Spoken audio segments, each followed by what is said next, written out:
पुनर्विवाह भाग 27। इकडे गाणे संपले तरीही दोघे तसेच उभे होते. सगळ्यांनी टाळ्या वाजवून त्यांना भानावर आणले. तेव्हा आरोही बिचारी राजेने चूर झाले आणि मोनिकाच्या मागे येऊन उभी राहिली.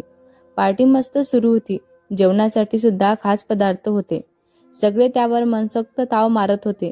आदित्य सगळ्यांच्या कुटुंबांची मनापासून विचारपूस करीत होता. सगळे आदित्य सर किती लकी आहेत ना, इतक्या सुंदर आरोही मॅडम त्यांच्या पत्नी आहेत असे कुजबुजत होते. त्यांचे ते कुजबुजणे ऐकून आदित्यला स्वतःचाच हेवा वाटू लागला आणि तो आरोहीला शोधू लागला. एका खुर्चीत बसलेली त्याला दिसली तेव्हा आरोहीला केबिन दाखवायला घेऊन ये म्हणून त्याने वरदला सांगितले आणि स्वतः केबिनमध्ये जाऊन बसला होता. दादाने सांगितल्याप्रमाणे वरद आरोहीला आदित्यच्या केबिनमध्ये घेऊन गेला. त्याची केबिन बघून तिला छानच वाटले. आरोही आल्यावर आदित्य आपल्या खुर्चीवरून उठून बाजूला उभा झाला. वरदने वहिनीशी कशी वाटते केबिन असे विचारताच आरोही म्हणाली, मस्त आहे असे उत्तर देण्याआधीच वरदने तिला खुर्चीत बसवले आणि आता सांग असे बोलला. तिने इकडे तिकडे बघितलं तेव्हा आदित्यने नजरेनेच बस आरामात असे सांगितले. तीही हक्काने तशीच मागे टेकून उभी राहिली आणि केबिन न्याहाळू लागली. अतिशय प्रशस्त अशी खोली, मोजकेच फर्निचर, डोळ्यांना एकदम शांत वाटणारे कलर कॉम्बिनेशन बघून आदित्यची चॉईस खरंच छान आहे असे तिला जाणवले. आदित्य मात्र दुसऱ्या खुर्चीत बघून तिलाच बघत होता. वरदने आलोच म्हणत तिथून काढता पाय घेतला आणि बाहेर येऊन एन्जॉय करू लागला. सगळे आता घरी जायला निघालेलेच होते. अमीर सगळ्यांना निरोप देऊन येण्यासाठी आभार व्यक्त करत होता. सगळे आदित्यला शोधत होते पण सर बिझी आहेत असे सांगून वरद कुणाला आज जाऊ देत नव्हता. इकडे बराच वेळपासून दोघे केबिनमध्ये बसून बोलत होते. वरद देखील मुद्दाम आईला घेऊन कारने घरी परतला आणि आपली बाईक तेथेच ठेवून शिपाई काकांजवळ त्यांची चाबी देऊन आम्ही घरी गेल्याचे सरांना सांगा असे बोलत होता. बराच वेळ झाला बाहेरचा गोंगाटा ऐकू येत नाही म्हणून हे दोघे बाहेर येऊन बघतात तर काय, सगळे निघून गेले होते. ऑफिसमधले 2-3 वर्कर फक्त तेथे होते. या दोघांनी सुद्धा जेवण आटोपून त्यांना तुम्ही ही ऑफिस बंद करून निघा असे सांगितले. शिपाई काकांना गाडीची चाबी सांगितली तेव्हा त्यांनी बाईकची चाबी हातात ठेवून वरद दादा आईला घेऊन घरी गेल्याचे त्यांना सांगितले. ते हो म्हणून वरद मोठा झालेला आहे असे मनातल्या मनात बोलून आनंदाने लिफ्टमधून आरोहीला घेऊन तो खाली आला. बाईक बघून आरोहीला थोडी टेन्शनच आले पण पाऊस येण्याची चिन्हे दिसत असल्याने आदित्यने तिला पटकन गाडीवर बसायला सांगितले. रात्रीची वेळ होती. रस्त्यावर सुरळक गर्दी होती. आदित्य जरा वेगानेच गाडी चालवत होता त्यामुळे घाबरून आरोहीचा एक हात त्याच्या खांद्यांवर गेला. तिच्या त्या स्पर्शाने त्याच्या स्वर्गातून लहरी निघाल्या. थोड्या अंतरावर पोहोचतच नाही तर तो जोराचा पाऊस सुरू झाला. आदित्यने गाडी एका दुकानाच्या कडेला लावली आणि दोघेही आडोशाला थांबले. आजूबाजूला खूप कमी लोक होते त्यामुळे आरोही थोडी घाबरतच होती पण आदित्य म्हणाला, डोंट वरी, त्या दिवशी सारखं काही होणार नाही आहे, आपण लगेच घरी पोचू असे बोलून तिला धीर दिला. त्याच्या बोलण्याने तिला लाजल्यासारखेच झाले होते. ती नजर चोरत पाऊस थांबायची वाट बघू लागली. पावसाचा जोर कमी झाला. अगदी हलक्या सरी पडत होत्या त्यामुळं वेळ घालवण्याऐवजी आपण निघूया असे बोलून त्याने तिला गाडीवर बसायला सांगितले. त्याआधी आपला कोट काढून तिला घालायला दिला. तिने तो तसाच हातात पकडून ठेवला. तसा तो तिच्यावर जवळपास ओरडलाच म्हणा, तब्येत बिघडायला हवी आहे का? तिने नाही म्हणून मान डोलावली. तेव्हा मग घाल गुच्चूप असे म्हणत जबरदस्ती तिला कोट घालायला सांगितले. तिनेही तो अंगांवर चढवला आणि त्याच्या गाडीवरून बसली. त्याचा कोट मधून त्याच्या शरीराची ऊब तिला जाणवत होती. तिने हळूच आपला हात त्याच्या खांद्यांवर टेकवला आणि दोघेही घरी जायला निघाले. घरी पोहोचतापर्यंत त्यांना उशीरच झालेला होता. गाडीवर असल्याने घरच्यांचे फोन त्यांनी उचलले नाही त्यामुळे वरद आणि आई जागेच होते. त्या दोघांना आलेलं बघून त्या निश्चिंत निवांत झाल्या आणि झोपायला निघून गेल्या. वरद मात्र गाणे गुणगुणत त्यांना चिडवत होता. आदित्यने आल्या आल्या एक फटाके त्याला दिला आणि प्रेमाने जवळ घेऊन त्याचे केस विस्कटले. त्यालाही दादाच्या चेहऱ्यावरचा आनंद बघून खूप छान वाटत होते. आरोही येऊन सरळ खोलीत गेली. कपडे बदलण्यासाठी आज जाताना तिने कोट घातलेला लक्षात आले पण तिचा तो कोट काढायचा मुळीच इच्छा होत नव्हती. बराच वेळ आरशात स्वतःला न्याहाळत होती. तितक्यातच आदित्य आला आणि लाजून ती आत निघून गेली. आज आदित्यचा मूड तर 7वे आसमान पे असे होते. स्वतःला तो खूप भाग्यवान समजत होता. थंडी वाटत असल्याने त्याने आरोहीच्या बाहेर येण्याची वर न बघता खोलीतच बदलायला सुरुवात केली. कपडे बदलून फक्त हाफ पॅन्टवर तो उघडा पाठमोरा उभा होता. मागून आरोही आली आणि क्षणभर त्याच्याकडे बघतच राहिली. आरोही आल्याचे जाणवताच तो मागे वळाला. तितक्यातच ते दोघे एकमेकांना धडकले. आरोहीला पळता पळता आदित्यने आपल्या दोन्ही हातांनी घट्ट पकडले. दोघांचेही हृदय जोरजोरात धडधडू लागले होते. एकमेकांचा श्वास जाणवत होता. आदित्यने तिला हळूच बेडवर बसवले आणि आता फ्रेश व्हायला निघून गेला. तो आत गेल्यावर आरोहीने दात ओठ चावत स्वतःलाच एक चापट मारली आणि एकटक बडबड करू लागले. आरोही, काय झाले तुला? अशी का वागत आहेस? आदित्य काय विचार करेल? वेडेपणा सोड आणि जरा लक्ष देऊन काम कर. स्वतःसोबत बोलतच तिने आवरली आणि बेडवरची चादर नीट केली आणि सहजच तिचे लक्ष कॅलेंडरवर गेले. आजची तारीख बघितली 60 ऑगस्ट आणि तिच्या लक्षात आले, अरे उद्या तर सोहमचा वाढदिवस आहे. आणि घड्याळ बघितले, इथे रात्रीचे 12 वाजलेत. म्हणजे सोहमकडे नक्कीच आता सकाळ असेल. त्याला आताच फोन करणे योग्य राहील. म्हणून तिने त्याचा फोन नंबर डायल केला. पण फोन काही लागेना. ती इकडं तिकडं मोबाईल घेऊन फोन लावत होती, पण कनेक्टच होत नव्हता. तितक्यातच आदित्य आंघोळ करून बाहेर आला. तेव्हा ती टेन्शनमध्ये फोन करत असताना दिसली. त्याने विचारले, काही प्रॉब्लेम झाला आहे का? असे विचारले तेव्हा ती पुन्हा त्याच्या उघड्या छातीकडे बघून फ्लॅटच झाली. कारण घाईघाईत कपडे आत न्यायला तो विसरला होता. ते बघून तो लाजला आणि लगेच टी शर्ट घेतले. तिने त्याचा प्रश्न ऐकलाच नव्हता. त्यामुळे परत तू फोनकडे बघून काहीतरी करत होती. तेव्हा आदित्यने तिच्या जवळ जाऊन, इतक्या रात्री कुणाला फोन लावतेस? काही अर्जंट आहे का? असे विचारले. तेव्हा आरोही म्हणाली, हो बघा ना, किती वेळचा सोहमला फोन ट्राय करत होते, लागतच नाही आहे. त्याचा वाढदिवस आहे ना, म्हणून मी फोन करत होती, अशी ती सांगत होती. तेव्हा त्याने तिच्या हातातून फोन घेऊन स्वतः ट्राय केला. तेव्हा त्याच्या लक्षात आले की हिच्या फोनमध्ये इंटरनॅशनल कॉलिंग सर्व्हिस सुरू नसेल, म्हणून स्वतःच्या फोनवरून फोन लावला. 2 रिंगमध्येच फोन उचलला गेला. आदित्य, जिजू नाव बघून त्याला खूप आनंद झाला. त्याने लगेच, हाय जिजू, कसे आहात तुम्ही? आणि आता फोन सगळं ठीक आहे ना? असे विचारत होता. तेव्हा आदित्य म्हणाला, हो हो सगळं ठीक आहे. फक्त तुझ्या बहिणीला तुझी खूप आठवण आली म्हणून फोन केला. हे घे बोल तिच्याशी म्हणत आरोहीकडे फोन दिला. आरोहीने त्याला बर्थडे विश केले व थोड्या वेळाने इकडच्या तिकडच्या गप्पा करून फोन ठेवला. आदित्य बेडवर बसून तिचा मोबाईल बघत होता. नकळत त्याच्या हातून तिचा फोनची गॅलरी उघडली गेली आणि त्याच्या लग्नाचे फोटो त्याच्या समोर आले. तोही ते फोटो झूम करून बघू लागला आणि स्वतःचा पडलेला चेहरा बघून त्याला राग आला. पण आरोहीच्या चेहऱ्याकडे बघून मात्र त्याचा राग पळून गेला. रूमचे दार बंद केल्याचा आवाज येताच त्याने मोबाईल खाली ठेवला आणि डोळे बंद करायचे नाटक करून बसूनच राहिला. आरोहीने आत येऊन बघितले तर आदित्य डोळे बंद करून झोपलेला दिसला. बिचारे बसल्या जागीच झोपले म्हणून तिने काळजीने त्याला आधार देत बेडवर झोपवले आणि त्याच्या अंगावर चादर ओढून स्वतःही झोपली. इकडे आदित्य मात्र तिच्या या कृतीने खूप खुश झाला होता आणि तोंड दाबून हसू लागला. कारण तिला जर कळालं असतं की तो जागा आहे तर त्याचं काही खरं नव्हतं. आरोहीला मगाशी डान्स करतानाचा आदित्यचा चेहरा आठवून खूप लाजल्यासारखं होत होते. मध्येच ती आदित्यकडे बघत होती, पण तो तिच्याकडे पाठ करून होता. विचारांमध्येच तिचा डोळा लागला. पुढचे 8-10 दिवस खूप घाईत गेले. कारण श्रावण सुरू झाला होता आणि रोजच काही ना काही सण समारंभ सुरू होते. त्यात आरोही आणि सासूबाई दोघीही हौशी, त्यामुळं खाणाऱ्यांची चंगळ होती. घरात रोजचं खास पदार्थ बनवत होते. अशातच मावशी आणि तिचे पती 2-4 दिवसांसाठी राहायला आलेले होते. त्यामुळे सगळ्यांचा वेळ पटापटा जात होता. पुढच्या आठवड्यात श्रावणात त्यांनी घरी सत्यनारायण पूजा करायची ठरवली.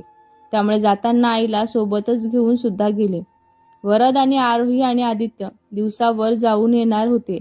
तिघेही 2 दिवसाने पूजेला गेले. रेखा व तिच्या सासरची लोकही पूजेला आली होती. आरोही आदित्य त्याच दिवशी संध्याकाळी परत निघाले. कारण दोघांनाही दुसऱ्या दिवशी सुट्टी नव्हती. आजच कसे बसे सुट्टी घेऊन ते आले होते. आज घरी बऱ्याच दिवसानंतर ते एकटेच होते. रात्री येऊन उद्याची सकाळी आवराआवरी करून ते झोपायला गेले. सकाळी उठून आरोहीने नाश्ता व जेवण एकत्रच तयार केले. आजकाल ती आदित्यला रोजचा घरचा डबा बनवून देत होती. कारण रोज रोज कॅन्टीनचे खाणे चांगलं नाही म्हणून तिने त्याला बजावून घरचंच खायला सांगितले होते.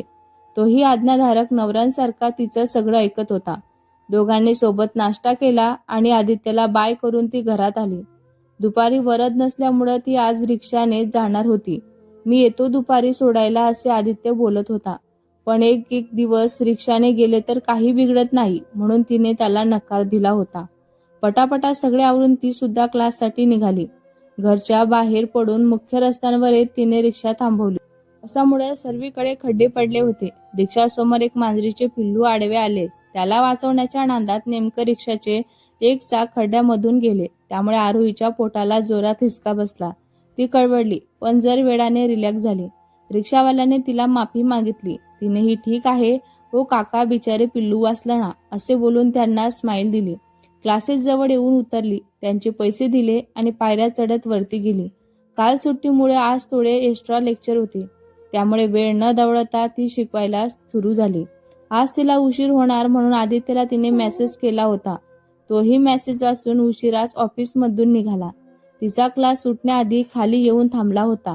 ती आली तेव्हा खूप थकल्यासारखं वाटत होतं. त्याने तिच्या समोर पाण्याची बॉटली धरली.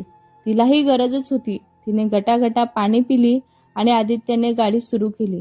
तिला थकलेलं बघून आज आपण बाहेर जेवायला जाऊया असे तो बोलत होता. पण आरोही म्हणाली नको घरीच करते काहीतरी म्हणून त्याला नकार दिला. पण तिला त्रास नको म्हणून तो बोलला की बाहेर नाही जायचं तर नको आपण घरीच ऑर्डर करूया. तिने बरं म्हणून मान डोलावली. बोलता बोलता घर कधी आले ते सुद्धा कळाले नाही. आरोहीने दार उघडले तसे तिला थोडे गरगरल्यासारखे झाले. पण खूप वेळ उभी होती म्हणून असेल असे समजून दुर्लक्ष केले आणि फ्रेश होऊन दिवाबत्ती केली. आदित्य फ्रेश होऊन खाली आला. आरोही तेथे सोप्यांवर बसली होती. आज चहा बनवायचे पण ती विसरली. त्यामुळे आदित्यने किचनमध्ये जाऊन स्वतःला चहा केला आणि दोघांसाठी 2 कपमध्ये घेऊन आला. त्याने चहा आणलेला बघून ती जरा ओढसलीस. अहो सॉरी विसरलेस मी. मला सांगायचंच ना तुम्हाला चहा हवा होता तर. ते रोज आई किंवा लताताई करतात ना म्हणून जरा. आदित्य म्हणाला अगं हो हो ठीक आहे जरा ब्रेक घे. एक दिवस मी केला तर कुठं काय बिघडतं. तू तर नेहमीच करतेस ना. आज माझ्या हातचा पिऊन बघ. असं म्हणून तिला शांत करून 1 कप तिला दिला. तिनेही लगेच कप ओठाला लावला आणि सुगंध घेत मस्त चहा पिऊ लागली आणि डोळ्यांनीच वा मस्त अशी दाद दिली. तिला चहा आवडला हे बघून आदित्यला खूप बरे वाटले होते. आता दोघेही बऱ्यापैकी एकमेकांशी सगळं शेअर करायचे. बोलता बोलता त्यांनी चहा संपवला आणि टीव्हीवर मस्त सिनेमा बघू लागले. आरोहीला विचारून आदित्यने बाहेरूनचं जेवण मागवलेलंच होतं. जेवण येईपर्यंत दोघेही टीव्ही बघत सोफ्यांवर रेलून बसले. काही वेळाने जेवण आले. आरोही जागेवरून उठणारच तर मी घेतो असे बोलून तिला पडून राहायला सांगत त्याने तेथे जेवणाच्या प्लेट्स आणल्या आणि सर्व करू लागला. आरोही आदित्यकडे बघतच राहिली. काम करताना तो जास्तच क्यूट दिसतो असं तिला वाटत होते. दोघांनी जेवण एन्जॉय केले. आरोहीला जेवण जात नव्हते पण तिने कसे बसे पोटात ढकलले आणि बाकीची आवरावर करायला उठली. बाहेर मस्त पाऊस सुरू झाला होता. इकडे आदित्य रोमॅन्टिक गाणे गुणगुणत आरोहीला आवरायला मदत करत होता. सगळे दारं खिडक्या बंद करून दिवे घालून दोघेही वरती त्यांच्या खोलीत गेले. आरोहीला पडल्या पडल्या झोप आली. आदित्य गाणी ऐकून थोड्या वेळाने झोपला. सकाळी आदित्यला जाग आली तरी आरोही झोपलेलीच होती. त्यामुळे तो उठून खोलीच्या बाल्कनीत व्यायाम करत होता. व्यायाम करून आंघोळीला गेला. आंघोळ आटपून बाहेर आला तेव्हा कपाट उघडण्याच्या आवाजाने आरोहीला जाग आली. तिची कंबर अचानक दुखू लागली आणि ती कळवळतच उठली. घरी आल्यानंतर आदित्यने तिला हात पकडून घरात घेऊन सोफ्यांवर बसवले. लताताईला फोन करून आज येऊ नका असे सांगितले. ऑफिस आणि आरोहीच्या क्लासमध्येही फोन करून कळवले. किचनमध्ये जाऊन पाणी घेऊन आला आणि आरोहीला प्यायला दिले. आरोही एकटक बघत होती आणि डोळ्यातून फक्त अश्रू वाहत होते. आदित्यनेच ग्लास तिच्या तोंडाला लावला आणि तिला पाणी पाजले. दोघांचेही डोके सुन्न झाले होते. आरोही खूप आठवण्याचा प्रयत्न करीत होती आणि अचानक तिला आठवले मागच्या महिन्यात आपली पाळी आलीच नाही आणि आपल्या लक्षातही आलेले नाही. पण मी प्रेग्नेंट होती का? कसं शक्य आहे? आपले आणि आदित्यचे नाते तर अजून तयारच झालेले नाही आहे. ती डोकं गच्च धरून होती. तिचा तो त्रास बघून आदित्यला सुद्धा वाईटच वाटले होते. त्याने आरोहीला बोलून तिचे लक्ष आपल्याकडे वळवले. तिने फक्त मान तिरपी करून त्याच्याकडे बघितले. त्याने तिला माझं शांत हो, कसलाही विचार करू नकोस, आधी काहीतरी खाऊन घे आणि मग आपण बोलूया. एकच विचार तिच्या डोक्यात येत होता की देव माझ्याच बाबतीत इतका निष्ठुर का आहे. आधी माझे आई बाबा माझ्यापासून हिरावून घेतले, मग आजी आजोबा, त्यानंतर लग्न करून दिले, पण नवऱ्याचे सुख नशिबी नाही. आणि चुकून का होईना मी आई होणार होते, तर आता माझं बाळही हिरावून घेतलं का. ती तिला खूप ओरडून जोर जोरात रडावंसं वाटत होतं. इकडे आदित्यला असं वाटत होतं की तिला त्या दिवशीचं काहीच आठवत नाही आहे. त्यामुळे ती प्रेग्नेंट कशी असू शकते याचे तिला वाईट वाटत होते आणि तो परत स्वतःला दोष देऊ लागला. कितीही परिस्थितीचे गांभीर्य समजून तो तिला उपमा बनवून खायला देत होता. गोळ्या घ्यायच्या असल्याने जबरदस्ती तो चमच्याने तिला भरवत होता. तिने कसेबसे खाल्ले आणि गोळ्या घेतल्या. पोटातले दुखणे जरी कमी झाले होते. आरोही मी वरती जाते सांगून निघाली, पण परत तिला चक्कर येईल म्हणून त्याने तिचा हात घट्ट पकडून तिला खोलीत आणून सोडले आणि तो जरा वेळ बाहेरच थांबला. आरोही फ्रेश होऊन बेडवर येऊन बसली. आदित्यने आज जाऊन तिच्याशी बोलण्याचा प्रयत्न केला, पण तिने त्याला प्लीज मला एकटं सोडा म्हणून बाहेरच राहायला सांगितले. आता मात्र आदित्यच्या अश्रूंचा बांध फुटला होता. तो खाली येऊन रडू लागला. आता या गोष्टीमुळे आरोही आणि माझ्या दुरावा नको म्हणून देवाला विनवणी करू लागला. त्याच दिवशी मी आरोहीला आमच्यातलं जे काही घडलं ते सांगायला हवे होते. ही वेळच आली नसती असं म्हणत स्वतःलाच कोसू लागला. पण तरीही फक्त एकदाच संबंध आले असल्याने तिचा गरोदरपणाची शंका आदित्यालाही वाटतच होती. त्यामुळे रडणे थांबून त्याने त्याच्या डॉक्टरांना फोन केला आणि फक्त एकदा संबंध राहिल्याने प्रेग्नंट राहू शकतात का असे तो विचारत होता. तेव्हा हो, ओव्युलेशन पिरियड असेल तर नक्कीच असे सांगून त्यांची शंका दूर केली. आदित्य शांत झाला. त्यालाही तितकेच दुःख झाले, कारण चुकीने का होईना तो त्या होणाऱ्या बाळांचा बाप असणार होता आणि हे दुःख तो दुसऱ्यांदा अनुभवत होता. पहिल्या वेळेस इच्छा असूनही राधिकाने त्याचा बाप होण्याचा अधिकार काढून घेतला आणि आता नशिबाने. त्यामुळे त्याचेही अश्रू थांबत नव्हते. खोलीत आरोही जोर जोरात रडत होती. तिचा आवाज आता खालीपर्यंत यायला लागला होता. तितक्यातच वरदचा फोन आला की दादा, आई मी आणि 1.5 तासात घरी पोहोचतोय. वहिनीला कॉल उचलत नाही आहे म्हणून तिला सांग. आदित्यने डोक्यांवर हात ठेवला आणि पटापटा हॉल आवरला. सगळी औषधे घेऊन वरती खोलीत गेला. आरोहीचे मुसुबणे सुरूच होते आणि शांतपणे खोली आवरली आणि हळूच तिच्या बाजूला जाऊन तिला डोक्यांवरून हात फिरून तिला शांत करत होता. तिलाही त्याच्या स्पर्शाने बरे वाटले. थोडी शांत झाल्याचं बघून त्याने आई आणि वरद घरी पोहोचतच असतील, प्लीज आता तरी त्यांना आपण काही कळू द्यायचे नाही आहे. थोडी नॉर्मल वागशील का प्लीज. त्यांना हे कळाले तर आईला खूपच दुःख होईल. आता कशीबशी ती मागचं सगळे विसरून नव्याने जगायला शिकलेली होती. आणि हो, तुझ्या परिस्थितीला मीच जबाबदार आहे, मला माफ कर असे बोलून तिची माफी मागू लागला. कुणालाही माफ करण्याच्या किंवा काही बोलण्याच्या मनस्थितीतच नव्हती. ती गप्पच राहिली. बाहेर गेट उघडण्याचा आवाज आला तसा आदित्य खाली आला आणि दार उघडून वरद व आईला आत घेतले. आदित्यला या वेळेस घरी बघून आईला आश्चर्यच वाटले. आई म्हणाली, काय रे, आज ऑफिसला गेला नाहीस तू, असा प्रश्न विचारताच आई आत आली.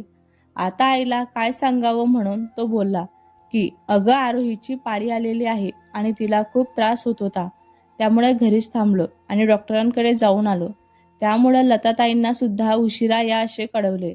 हे ऐकून त्या ताबडतोब तिच्या खोलीत जायला लागल्या. तितक्यातच आदित्य, कुठे जाते इतक्या घाईत. आई म्हणाली, अरे आरोहीला बघून येते. आदित्य म्हणाला, नको नको, म्हणजे ती आता आराम करते, गाढ झोपलेली आहे. तू फ्रेश हो, मग आरामात जाऊन भेट. आई म्हणाली, अच्छा ठीक आहे. स्वतःच्या खोलीत गेल्या. तिकडे आदित्यने लताताईंना फोन करून बोलावून घेतले. त्याही लगेच आल्या. घर आवरून जेवणाची तयारी करू लागला. जेवण तयार झाल्यावर आरोहीला बोलवायला म्हणून वरती जात होत्या तेव्हा आदित्यने त्यांना अडवले आणि तुम्ही त्यांचे ताट द्या, मी तिला खोलीतच नेऊन देतो असे तो बोलला. त्याचे वागणे सगळ्यांनाच थोडे संशयास्पद वाटले, पण कुणी काही बोलले नाही. तो सगळ्यांना तुम्ही जेवण सुरू करा असे बोलून खोलीत आला. आरोही उठून बेडवर टेकून बसली होती. आदित्यला बघून आई आल्यात का असे विचारले. त्यानेही हो आली. हे घे तू जेवण करून घे असे बोलून ताट तिच्या पुढे धरले. आरोही म्हणाली मला भूक नाही आहे असे म्हणून नकार दिला. त्याने प्लीज म्हणून तिला आग्रह केला. अन्नाचा अपमान नको म्हणून तिने 4-5 घास खाल्ले.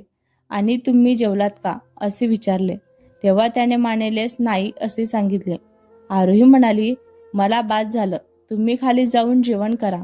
आदित्य ताट घेऊन खाली आला.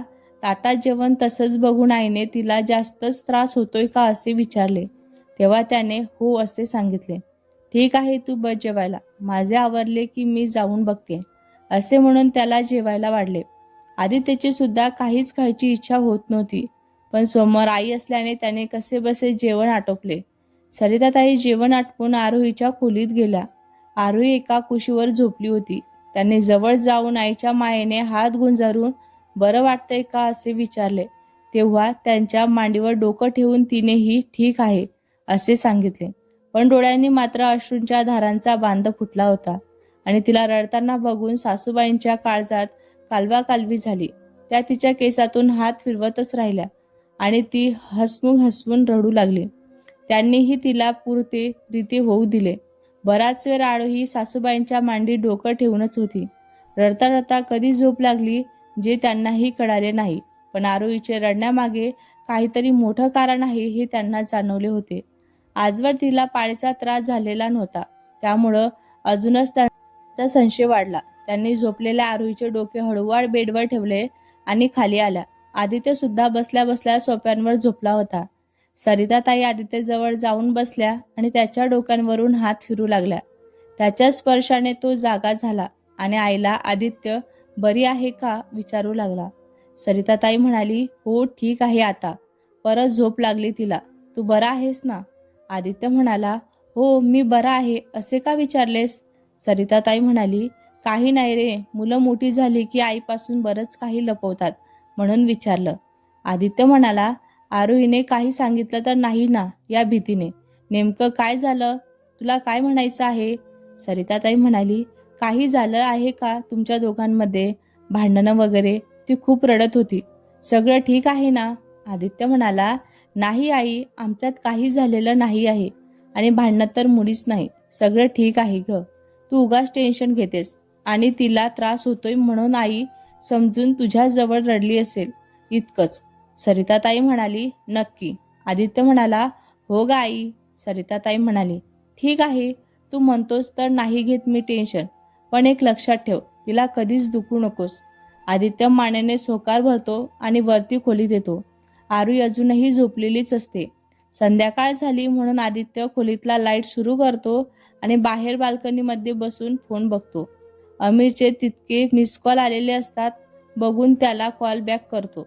फोन उचलला बरोबर आज ऑफिसला का आला नाहीस म्हणून प्रश्नांची सरबत्ती सुरू करतो. तेव्हा आदित्य अरे सहजच आरोहीला बरं नव्हतं आणि घरी कुणीच नव्हतं म्हणून नाही आलो असे सांगतो. अमीर म्हणाला काय झालं वहिनीला? येतो घरी भेटायला असे बोलला.